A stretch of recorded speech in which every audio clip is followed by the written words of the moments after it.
If you would have told me yesterday, I told, I think, 99% of people that the House wouldn't have been called by now. And we're going into today where elections in the United States have to take a few days, even though in third world countries they take a day to count votes, which still amazes me. I would have said you're absolutely crazy. I think most people would have said you're crazy. But we're looking at a House where Republicans were supposed to gain 20 seats. This is from 20 to 30 seats. This is even Democratic polls, most of the polls, to definitely over 20, maybe 30. They may gain 2 or 3 right now, but they still haven't called it. It looks like the Republicans are going to win the House, but still much less than expected. And the Senate is still up in the air, but pretty big disappointment, especially in Pennsylvania. I would say it was a very, very big day for Democrats because a lot of people were expecting a red wave. They did a good job here. They won a lot of these races. But, what are your thoughts on it, and how is it going to impact markets? Nothing's really changed. I mean, they did. You're right. The polls were wrong again. The red wave did not happen. You have to be excited. If you're on the Democratic side, you have to be ecstatic about these results so far. If you're on the Republican side, you got to be a little nervous. However, you don't want to overlook the fact at least it looks like you got one part of, you got the House at least, so you can. I think the takeaway for markets is fine. The markets is the same as it was. Hey, you're going to have a locked government, a split government, a lame duck session, whatever you want to refer to it as. I do agree with that being bullish for markets in general because it takes away some uncertainty. The odds of something crazy happening on changing rules, regulations, taxes are very low. That's positive for markets. I don't think it's going to make much of a difference overall other than taking away, maybe something crazy that could happen before the next major election. But you're right. Dems got to be happy there. If you're a Democrat or Democratic policies and such, you're ecstatic right now. So happy Wednesday to you guys. Pennsylvania, they thought would flip. For me, it was just funny between Fetterman and Oz. I can't believe both parties cannot get better candidates to run for Senate. We have a doctor who got paid by numerous companies, advertised products or their products on the shows, right, and didn't disclose it, right? There's so much he's not really a politician. And then we have Fetterman, who unfortunately had a stroke. I'm very familiar with strokes. My father had a stroke. My dad had a stroke. There's major ones. There's ones that aren't that good. This clearly it impacted him a lot, right? And we saw that, and he had coverage enough to go for a debate. In that debate, he opened up the line and said, "Hi, good night, everybody." He actually said in the same debate that he supports fracking and doesn't support fracking. You could see there's clearly something wrong with him. And again, you feel bad about it, but this is a person that is a senator now. And to see, Oz being that other choice where no experience at all, it's just, we got to get better candidates, I think, qualified candidates here. Because, I was just surprised just seeing that and how much money went into those. You talk about probably $1 billion just in that. Right? Pennsylvania was a big deal, right? So, and the Senate's still up in the air. It's still up in the air. But, again, if it goes to a runoff, Democrats have a history of winning, those runoffs every single time in Georgia. It's just whenever you see votes that are going to get counted later on, it's, it's Democrats, right, all the time. So regardless. But, I would be disappointed. A few takeaways here, though, for me is a big change here. Right? Democrats should never, ever have a live debate again. And even the Republicans shouldn't, right? Because we're seeing Trump, you're looking at these massive rallies. He did not help. Maybe he helped more than expected, but not enough. I don't know. But you're seeing these massive people, massive, tens of thousands of people show up, and you have so many of these candidates. I think it was 36 Senate contests into mid-October now, right? So before this, and there was only 20 debates. And a lot of people were like, no, I'm not debating. And Fetterman actually went out there and did it once, but, and that almost cost him, because if he didn't, I think he won by a lot, but it almost cost him because everyone was like, wow, he couldn't really answer questions and stuff. But this is the new world. We saw it with Biden. Biden didn't really campaign that much, stayed home, and Trump was everywhere at these massive rallies, and it didn't matter where So are you asking, does it matter for debates and rallies? I don't think you're going to see debates going forward. It makes no sense to have debate. Like it used to be wow, I want to see this candidate. I want to see them debate. I want to see them argue. I want to see the charisma was a big deal. You don't have to do that now. It was so divided where everything is just Republican or Democrat, and Republicans can't disagree with each other. Democrats are not allowed to disagree with each other. And it's so divided that it's crazy. And I would say while Democrats should definitely celebrate this victory, the negative for them is, I don't know. I think they might keep the Senate. I don't know yet. We'll see. But these results, the one thing is it pushed DeSantis into God status. He destroyed Crist. Everyone in Florida won their elections. He was a guy that was just adamant with no woke. I don't care who you are, whatever. A lot of outside areas tried to destroy him. Everyone in Florida loves this guy. He is a god, right? Because he protected our kids, and that's what we look at, right? We wanted our kids to go to school, and everyone said, you got to stay home, and they stayed home for 6-9 months, and it's places all over the place. He didn't do that.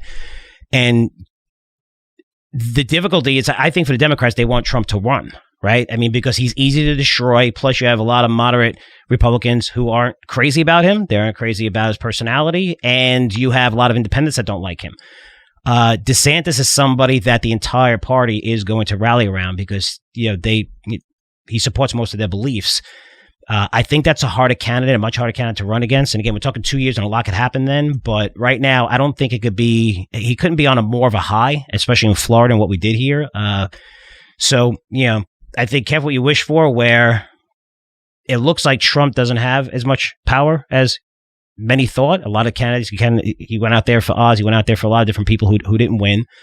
But we'll see, because I think even some Republicans are like, they're not always going to support Trump, and they're kind of like on edge. But I think every Republican is going to support DeSantis, and he's the clear leader in the party. So let's see where that goes. But I would say you have to be really, really ecstatic if you are the Democrats. This wasn't expected. And let's see how it goes moving forward in terms of stocks. I think gridlock is good because you're going to see less spending, and that's what you need. It's the only way to bring down inflation. It's not just inflation from everything going higher. You're seeing companies, their margins are going higher, right? So it's like this greed inflation type of thing that's going on that's not stopping. You're seeing companies raise prices significantly where their margins are up incredibly. A lot of these companies that reported this quarter because they're raising prices significantly. I don't think that's being factored into the CPI results that we're going to see over the next few months. They're not just raising prices to cover the higher costs. That's what I'm saying. They're raising prices to cover those costs, and they're raising prices even more, and they're getting them right now. So let's see how long that will take. But in terms of stocks, the red wave was seen as, better, but the House is going to be divided. But when you I'm going to be divided by like 2 or 3, it's not too hard to persuade when you have that many people in the House to persuade a couple of votes to really get your agenda. And it's very easy. It's all about bribing and getting certain things and people saying no. It's not that difficult. It's hard to persuade 20, 30 people, but it's not that difficult to say just like a handful. So it will be interesting to see. Politics are going to get much, much worse. It's going to be even more divided going forward. You're going to see lots of fights, lots of arguments, lots of shit. It's going to get crazy now. But yeah, it is interesting. I just see how divided we are. It is crazy. But in terms of stocks, I don't know if much changed. I don't think much going to change in terms of the Fed or what's going to happen going forward. I don't think it mattered who was in office. It's good to have a split government where we're not going to see crazy spending on certain agendas that don't make sense sometimes. Oh, we're still going to see all that. Don't get your hopes up. Well, hopefully we don't. We just won't see anything crazy new is the odds. Yeah, well, crazy new. I mean, that's a big difference. So, yeah. But spending is going to continue, like always. I mean, hopefully we're not going to like an inflation reduction that has nothing to do with inflation. Well, it's some of these bills that are passing, and even and I say this because not to be partisan or whatever, but I just feel like we're in a world today, Daniel, where like yesterday I said I was a Republican, and I bet you there's Democrats listening to this cringing when. I'm pretty sure I helped these people with their portfolios for 20 years, right? You shouldn't be able to cringe just because my beliefs are a tiny bit different than yours. They're not extreme. They're not crazy. They're not. But I think capitalism has been hurt here. I believe the harder you work, the more opportunities you can afford. And I don't believe in giving stuff to people just because of something that happened in the past. I think you have to earn it. And even when you see platforms in the media, right? You can't really, in the media, it's getting to the point where even the top stars, the top athletes, like they have to be careful what they say politically because the people paying you have an agenda and they're running the media. They're running these companies. And if you don't support that, you could lose everything. I mean, Adidas just got rid of, whatever his new name is now. Yeah. So, Kanye West. And they just said their profits are going to get destroyed, right? So, and again, that's a little extreme because he's more of an extremist. But I'm just saying where some people will come out and you can't really come out and be yourself because if you support the wrong thing here, you could lose a lot of the people and a lot of your followers in social media, right? So it's a crazy time right now where we don't want to debate, we don't want to talk. You're saying it's just more extreme than it's ever been. Because it's always been that way. You've always had to watch. Oh, yeah. You've always been threatened to be kicked off. Yes, absolutely. In Hollywood, especially. That's nothing's new under the sun there. It hasn't been that way. It hasn't been that way if you go. It hasn't been that way where if an actor says that he supports Republicans, Bruce he's not going to get a job. Got in trouble for that 10 years ago saying that he was a Republican in Hollywood. I'm just saying, it's always been around. It's not extreme as today with social media. It blew up the last 10 years. I mean, social media, everyone's on social media. It's everything right now. The second it happens, all videos getting taken. It's definitely not the same now than it was in the past. Where the point I'm not saying it's not. You have to really keep your mouth shut. Nothing new there. If you're an actor in Hollywood, and you support Republicans, you need to keep your mouth shut if you want to continue to work. But that's always been the case. I don't think so.